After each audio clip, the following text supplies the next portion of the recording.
Does that do it? Okay, that's mine. Is that one? No. You need to catch those guys in the back.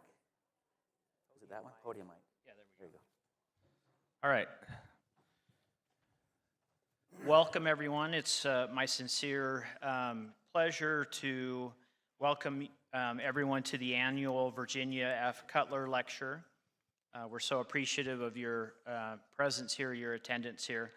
I want to acknowledge with a special welcome the family and friends of Virginia Cutler and all those who have been instrumental in setting up the endowment for the Cutler Lecture. I also want to extend an appreciation to those of us that are joining this presentation over Zoom. I think a number of Lee's family members are making sure to take good notes, and we'll quiz him later about this. Also want to acknowledge the presence of some of our associate deans. Associate Dean Michaela Dufer and Jeff Noakes are here representing the College of Family, Home, and Social Sciences. Also, welcome to all students, faculty, friends, everyone who's joining us remotely and in person. And I want to draw your attention to a brief biography of Virginia F. Cutler that's in the program that accompanies this. Her leadership gave voice to families at every level, locally, nationally, and globally. She lit the way for many faculty in the School of Family Life as we continue to conduct and apply research to strengthen the world's families. We're so appreciative of that. Please join me in a round of applause in appreciation for Sister Cutler.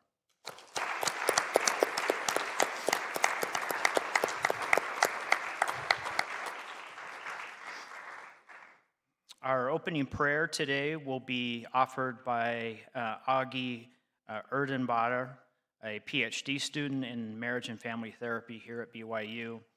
After the opening prayer, we'll turn time over to Dr. Shane Anderson for a brief introduction, and then after that, it'll be Lee's time in the spotlight, which I know he is leaning into. So strap in for a great presentation.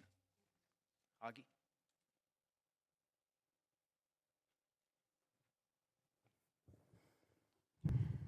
Dear Heavenly Father, we thank Thee for this evening. We can be able to come together and learn from the work and preparation of Professor Lee Johnson.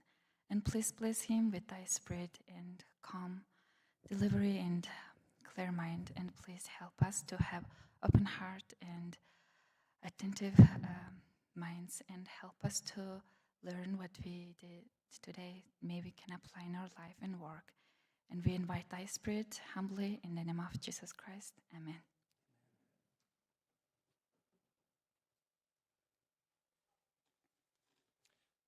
It's my honor to introduce Dr. Lee Johnson this evening. Lee grew up in a family of educators.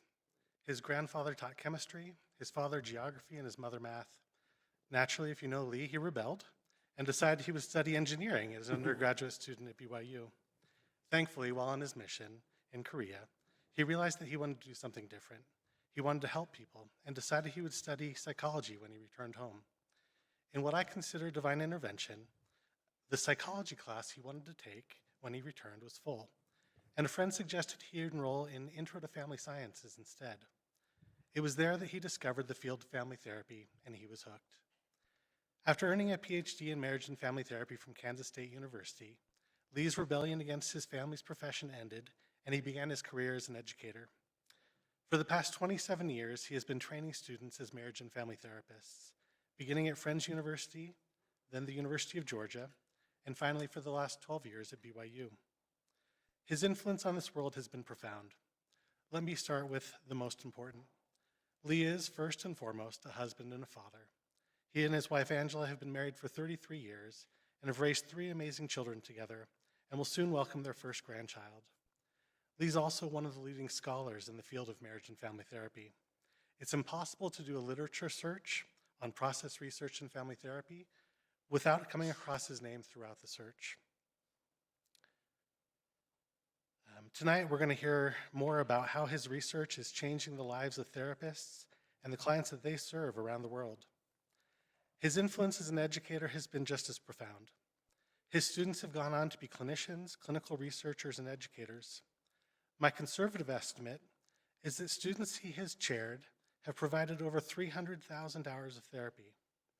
That number jumps to over 1 million if we include students who he has influenced in the classroom or as a clinical supervisor. 7 of his doctoral students currently serve in faculty positions around the country, where his influence continues to be felt by the students they train. I've been lucky enough to be one of those students. Lee was there for me at 2 major professional crossroads in my career. I'm an introvert, a severe introvert, and interviews are among my least favorite thing in the world. I survived my interview at the University of Georgia, but didn't feel very good about it. When I found out that I had been accepted into the doctoral program with Lee as my advisor, I was ecstatic. I later learned that Lee, as a fellow introvert, advocated strongly for the admissions committee to take a chance on me. While I look back on that now as one of the life-altering crossroads in my life, after a few months in the program, I wasn't sure I made the right decision. You see, Lee scared me. He was blunt, he was direct in his feedback, and his feedback to me wasn't very positive very often.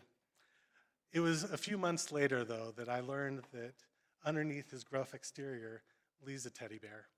He loves his students, loves and cares for them deeply, and he will fight tooth and nail for his students. 8 years after I graduated, Lee was there for me at another crossroad in my professional life, as he encouraged me repeatedly, over and over again, through multiple emails, texts, and calls, to interview for a position as a faculty member at BYU. The chance to associate with him on a daily basis weighed heavily in my decision to come here. In the last 10 years, I've come to know and respect him even more, as we have worked together, taught together, and traveled together. I'm grateful to call him my colleague, and more importantly, my friend. Without further ado, Dr. Lee Johnson.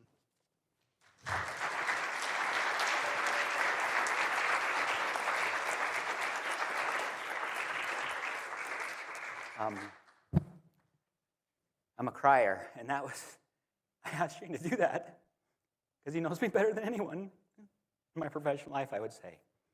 I didn't know it was going to be that good, or I would have asked someone else, because then I would not have to compose myself before I started talking. Thank you, Shane. I appreciate that. He's a good friend. And I'm equally lucky to have him in my life. And I could say that about all my students. They've blessed my life immensely. So I will compose myself and cry again later, but not right now. Maybe.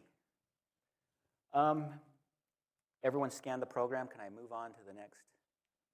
That's the slide they made me include. It's pretty, but I like this one better. So I want to echo Dr. Bean's statements about thanking the people, the associate deans, the dean's office, my department chairs over the years at BYU have been extremely supportive of this project and what I'm talking about. I wouldn't have done it without them. I'm also deeply grateful for the Cutler family and their continued work and involvement in our college and in our department to make things like this possible. I'm going to talk a little bit about my program of research and how that came about throughout this process, because I think that's more interesting than a bunch of numbers. If it's not, play on your phone. Enjoy the hour of Instagram. But I think it's much more interesting, so I'm going to talk about it from kind of that vein. I also want to thank a few other people before I get started. I've had amazing mentors throughout my life and amazing colleagues that work on this project. I'm going to talk a lot about me in this project, but when I say that, I want you to think of we, because there are hundreds of people behind the scenes that have helped with this throughout the years and have been a part of this.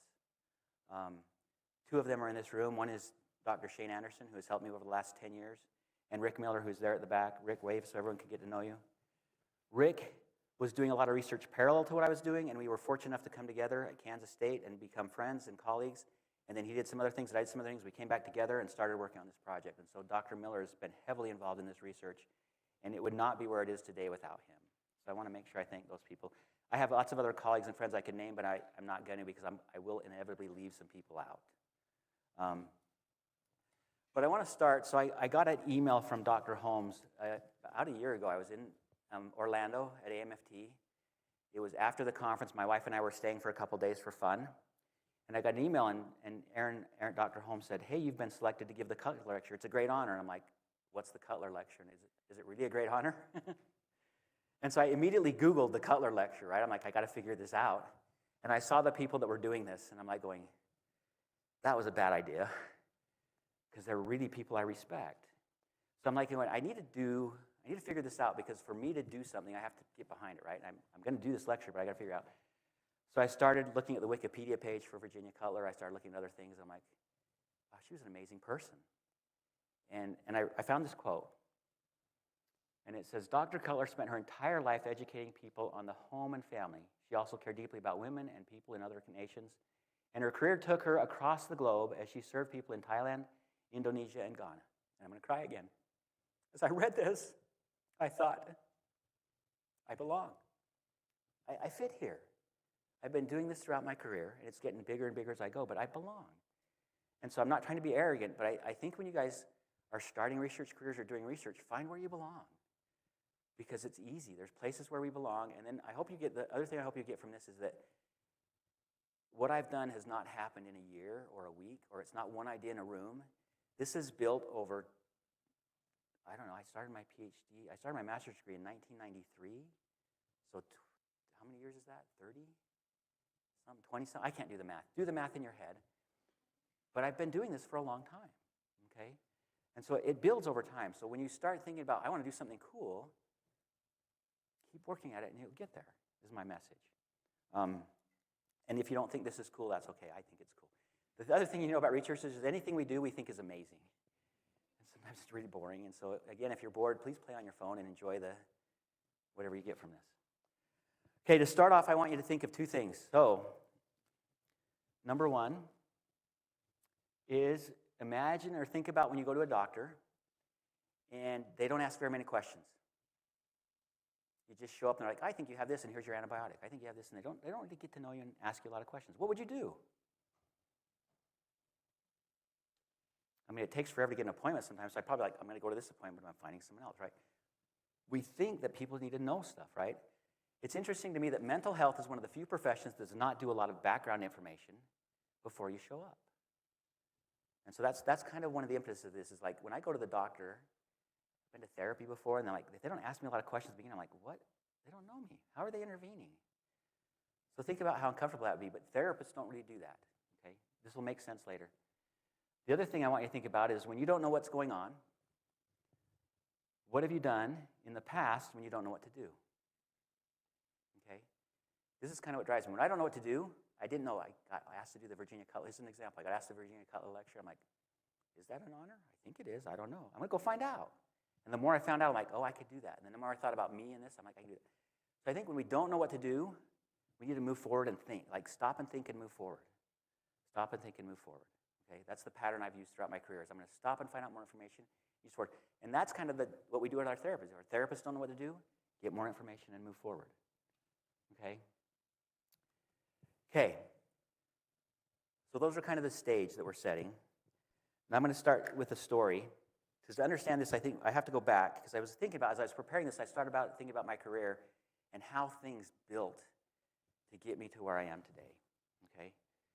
And so I was thinking, I went back to my master's degree. And I went to Utah State.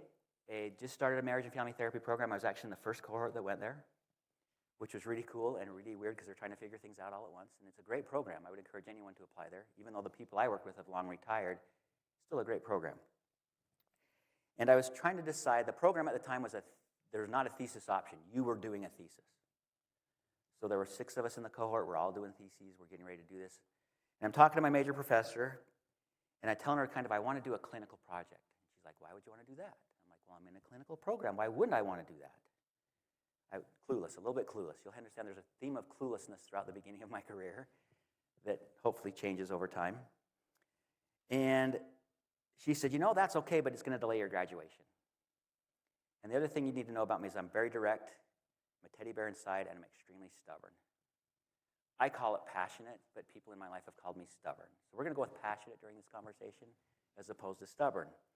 And so when she's saying it's going to delay your graduation, I'm like, I don't care. I want to do a clinical project. She's like, okay. So we designed this study on pretreatment change. And pretreatment change is when people call in for therapy, they start making changes in their life before they see their therapist. And so we thought, our idea was, we're going to ask people if they have a pretreatment change. If they do, they're in the study, if they want to be, sign consent forms, all that good stuff. And the therapist, we're going to randomly assign them to a group where therapists notice a pretreatment change as part of treatment, and another group where they ignore the pretreatment change and see who gets better.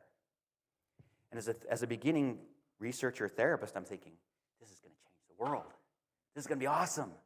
We're going to really find something cool. And we found stuff that was kind of cool, right? It kind of helps, but not really, all that kind of stuff. But when I go back and think on this project, and it was a lot of work. I had 39 cases in this study.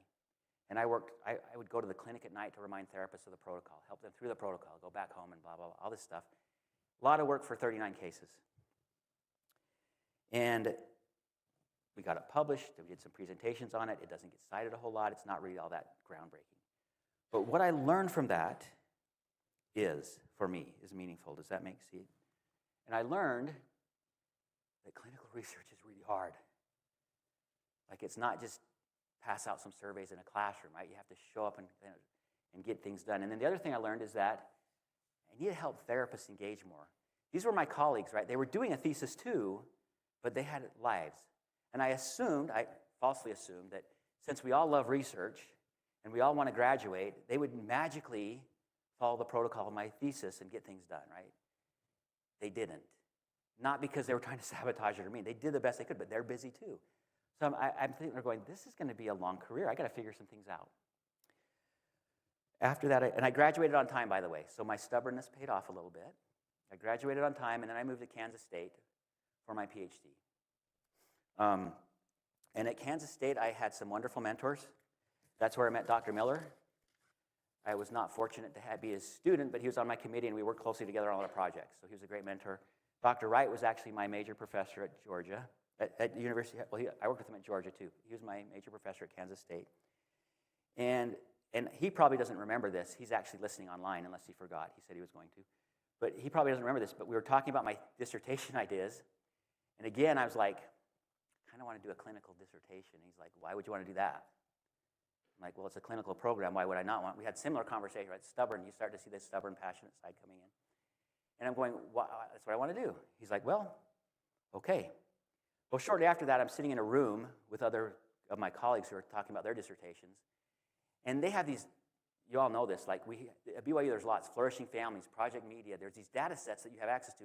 Back in the day, you could download these data sets, hundreds of cases, thousands of cases for family studies projects and different projects. And I'm listening to these people talk about what they're doing their dissertation on. I'm going, I'm really stupid or not know, because I'm like going to collect my own data and all this stuff. I don't know how I'm going to do that. I was pretty jealous. I had no idea where it was going to come out. So second year of my program, I'm sitting in a meeting, and at Kansas State, they got the contract for family preservation in the area. If you don't know what family preservation is, it's where people have to, if you've been reported for child abuse or neglect, if it's possible, they will refer the family to a family preservation program where they try to keep the family together, right? Therapists go in there, social workers, try to keep the family together. That was my internship. I'm sitting in a meeting shortly after that project started, and the director of Kansas Children's Service League, who knew well what she was doing, says, hey, we need to start assessing clients to help our therapists, to help you guys do a better job. Now, again, as an arrogant PhD student, because a lot of PhD students assume they know everything, and I was one of them. Again, I think it's passion, but we'll go with arrogance for this one. And I rose my hand, and I said, hey, I think we could do it better. Assuming we just have a discussion about that, she says, great, go do it. And I'm like, whoa, hold on a second. What? She found us some money, and we started the project. And this is kind of where the Practice Research Network, my research kind of started to take off, right? So what we did is we had assessments on paper. Okay, we didn't have the internet. I'm dating myself, but I didn't have an email address until I was at Kansas State. That's how my life evolved, right? So we put assessments in an envelope. We sent them with the therapist to the client. The client completed them between the sessions, sent them back with the therapist. We got the envelope back in the clinic, and then we key punched stuff in, scored them in SPSS, filled out a sheet with scores on it, and sent it to the therapist in their box, and then they could use that, hopefully. You with me? A lot of process going, right? We had lots of steps. People would forget to take them to their clients. People would forget to bring them back. Clients wouldn't fill them out. We would get busy and not key punch them in time. This process took weeks to get the feedback back to the therapist. But again, I'm not thinking about this as an intervention. I'm thinking about this as a data, like this is a way to collect data, right? I'm still thinking about this as a researcher.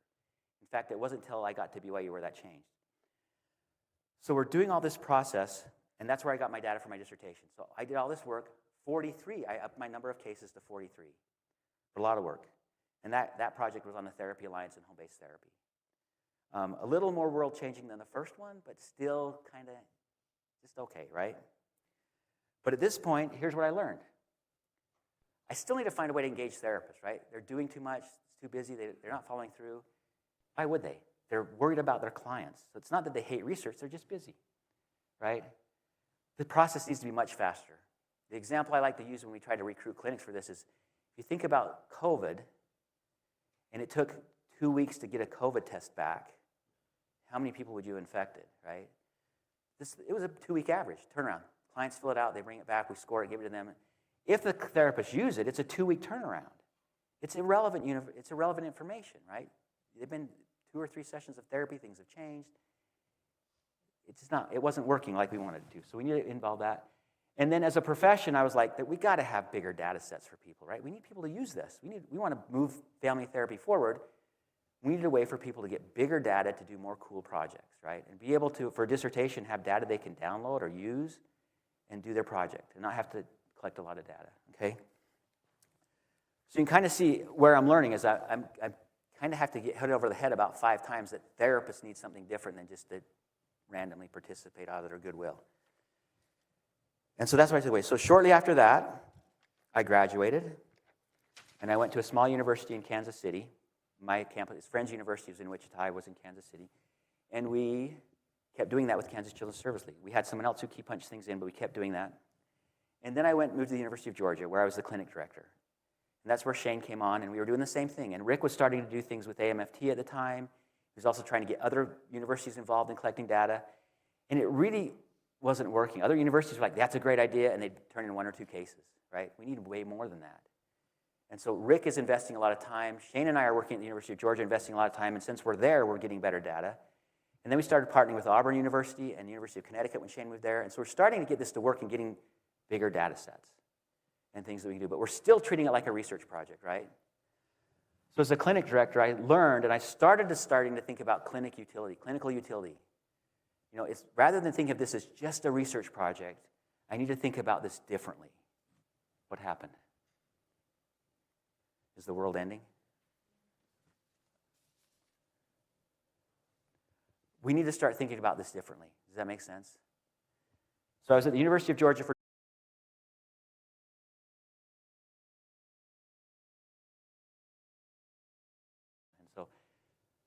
the benefits to the profession are starting to pay off. So you can see we've got benefiting clients, benefiting therapists, research that does a lot of benefits for both